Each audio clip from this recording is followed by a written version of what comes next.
दोस्तों, जय भीम, नमो बुद्धाय। हमारे मुख्य न्यायाधीश CJI DY चंद्रचूड़ तो मोदी भक्त निकले। अब ये मैं क्यों कह रहा हूं? क्योंकि स्वयं श्री चंद्रचूड़ ने ये बात सार्वजनिक की कि जब संवैधानिक 5 जजों की संवैधानिक पीठ के सामने बाबरी मस्जिद का मसला आया और किसी को कोई सूझ नहीं रही थी, कोई बात सूझ नहीं रही थी, तो हमारे विद्वान न्यायाधीश श्री चंद्रचूड़ को इल्हाम हुआ, यानी कि अंदर से उनकी चेतना जागी और उन्होंने सोचा कि क्यों न इस समस्या का हल भगवान से ही मांगा जाए। तो वो ध्यान लगाकर बैठ गए और भगवान ने उनको रास्ता सुझा दिया। तो एक तो बात यह है कि उन 5 जजों में सिर्फ DY चंद्रचूड़ ही ऐसे विद्वान जज थे जिनको ये विचार आया। बाकी 4 जज तो उनको तो कुछ सूझ ही नहीं रहा था। अब बात यह है कि वो किस भगवान के सामने बैठे और उन्होंने जो सुझाव दिया वो कैसे दिया। ये भी सार्वजनिक हो चुका है, खुद भगवान ने ये रहस्योद्घाटन किया है कि मैं नॉन बायोलॉजिकल हूँ, यानी कि सीधा आसमान से टपका हूँ। और वो कौन? हमारे प्रधानमंत्री श्री नरेंद्र दामोदर दास मोदी।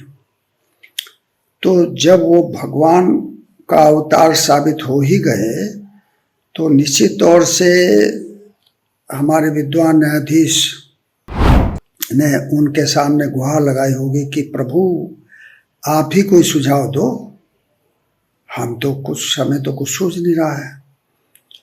उन्होंने सुझाव दिया और बाबरी मस्जिद का निर्णय हो गया आस्था के नाम पर, कि करोड़ों लोगों की आस्था है भगवान श्री राम में।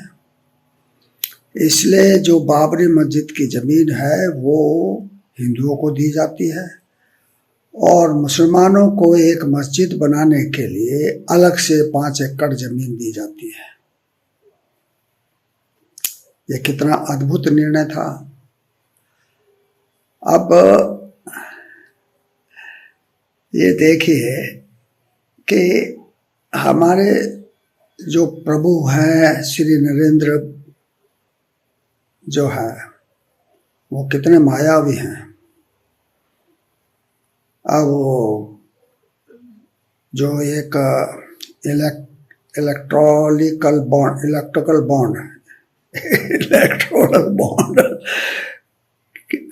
के बारे में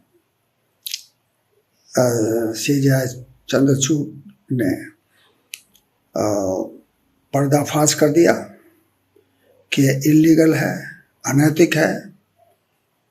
लेकिन उसके आगे वो नहीं बढ़े क्योंकि भगवान का संकेत उनको मिल गया कि देखो ज़्यादा पर ना फड़फड़ाओ, तुम्हारी सेहत के लिए ठीक नहीं होगा। अब CJI घबराए। उन्होंने कहा अगर भगवान ही नाराज हो गए तो हमारा क्या होगा, क्योंकि न्यायपालिका के पर्स का नियंत्रण तो प्रधानमंत्री के हाथ में होता है। ये तो गड़बड़ हो गया। तो उन्होंने भगवान को अपने घर आमंत्रित किया। पूजा पाठ चल रही थी, वो आए एक विशेष वेशभूषा में। बड़े गजब की बात है। देखिए हमारे जो भगवान है नरेंद्र, वो गजब का सेंस रखते हैं। उन्होंने महाराष्ट्रियन स्टाइल में गांधी टोपी पहनी और वो उस पूजा में शामिल हुए। इस बात को सीजीआई ने छुपाया नहीं है, बल्कि उन्होंने इसको बाकायदा सार्वजनिक किया है। तो ऐसा क्यों? क्योंकि अभी 10 तारीख को जो हमारे चंद्रचूड़ जो है सेवानिवृत्त हो रहे हैं, यानी कि सेवा से बाहर हो रहे हैं, और मात्र 65 साल की तो उम्र है।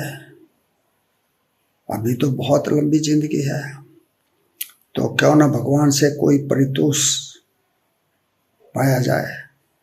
अब देखिए कि परितोष उनको क्या मिलता है। जरूर कोई ना कोई ऐसी चीज उन्हें अवश्य मिलेगी, जैसे कि भाई गोगोई साहब को राज्यसभा की कुर्सी मिल गई, जो हमारे उस समय के सीजीआई थे, और जजों को भी कुछ ना कुछ हासिल हुआ। अब जो है हमारे सीजीआई भी अगर ऐसी आस रखते हैं तो कोई गलत नहीं है।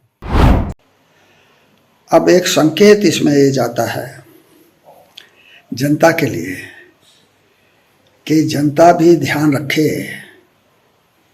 कि हमारी धरती पर भगवान का साक्षात अवतरण हो गया है, और वो भजन में लीन हो जाए।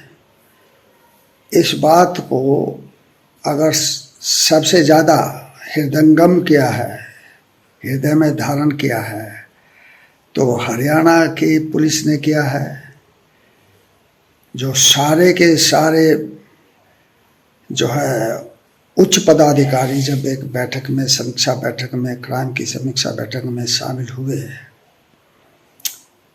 तो ताली बजाकर राम धुन गाने लगे। वहाँ पर भगवान के एजेंट चोटीधारी पंडित भी मौजूद थे, जो मृदंग बजा रहे थे, जो और भी वाद्य यंत्र बजा रहे थे, टल्ली बजा रहे थे। तो अब पुलिस भी इस बात को जान गई है कि भाई पानी में रह के मगरमच्छ से बैर नहीं हो सकता। तो अब आप देखिए कि जनता के लिए संदेश है कि वो भी इस बात को समझे। अगर नहीं समझेंगे तो हो सकता है जल्द ही उनको महंगाई की एक अतिरिक्त डोज जो है मिल जाए। अब हमारे देश में सबको पता है कि भाई जो भी कुछ है तो प्रभु ही है, प्रभु नरेंद्र ही है। इसलिए किसी की भी हिम्मत नहीं कि उनकी तरफ जरा सा भी उंगली उठा सके जजों के। अब हमारे जज कितने विद्वान हैं, वो समझ गए। उन्होंने न्याय की देवी के ऊपर से, आंखों के ऊपर से पट्टी हटा दी, क्योंकि न्याय की देवी के आंखों पर जो पट्टी बंधी है ये एक विदेशी कंसेप्ट है, अंग्रेजों का है कि भाई न्याय की देवी अंधी होनी चाहिए। लेकिन हमारे मुख्य न्यायाधीश, विद्वान जज डी.वाई. चंद्रचूड़ जी ने आँख की पट्टी हटा दी, क्योंकि उनको लगा ये न्याय की देवी अगर अंधी होगी तो न्याय क्या करेगी भाई, पट्टी हटा दो ताकि न्याय की देवी देखभाल करके निर्णय ले। ए भाई जरा ध्यान से चलो, आगे ही नहीं पीछे भी, दाएं ही नहीं बाएं भी, ए भाई। तो इस हिसाब से उन्होंने एक अप्रतिम काम जाते जाते हमारे मुख्य न्यायाधीश ने कर दिया है। अब ये अलग बात है कि जिस पाकिस्तान को हमारे यहाँ पानी पी पी कर कोसा जाता है, वहाँ के सुप्रीम कोर्ट को ये चीज़ पता नहीं है कि भाई उनका पर्स जो है वो सरकार के हाथ में है। इसलिए वहाँ के एक जज ने हिमाकत की और वहाँ के प्रधानमंत्री को पद मुक्त कर दिया। ऐसी ही एक गलती हमारे देश में इलाहाबाद हाई कोर्ट के एक जज ने की थी कि श्रीमती इंदिरा गांधी जो उस समय प्राइम मिनिस्टर थी, उन्होंने निर्णय दिया कि भाई उन्होंने चुनाव में घालमेल किया है, इसलिए वो प्रधानमंत्री नहीं रह सकती और उनको पद मुक्त कर दिया। शायद उन जज महोदय को भी पता नहीं होगा कि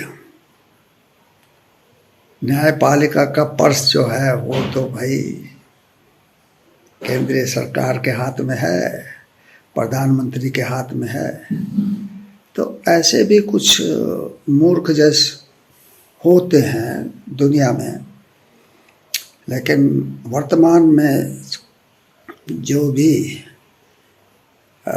सुप्रीम कोर्ट में जज हैं वो ऐसे नहीं हैं, विद्वान हैं, देखभाल कर चलने वाले हैं। ए भाई ज़रा देख के चलो। तो अब आप भी देखिए, सोचिए, समझिए। एक और मैं बात यह कहना चाहता हूँ कि हमारे मुसलमान भाई हज करने के लिए मक्का में जाते हैं और वो हज के बाद में, मक्का का दर्शन करने के बाद में, वो पीठ के पीछे ऐसे बिना गर्दन झुकाए शैतान को कंकर मारते हैं ताकि शैतान भाग जाए। अरे भाई, वहाँ तो एक ख्याली शैतान है, इमेजिनरी शैतान है, लेकिन हमारे देश में तो वास्तविक शैतान मौजूद है। क्या आप उसे कंकर नहीं मारेंगे? अगर कंकर नहीं मारेंगे तो वो भागेगा नहीं और आपकी छाती पर मूंग डलता रहेगा। इसलिए सावधान, होशियार। और आप समझदार हैं, मैं क्या कहूँ। जय भीम, नमो बुद्धाय।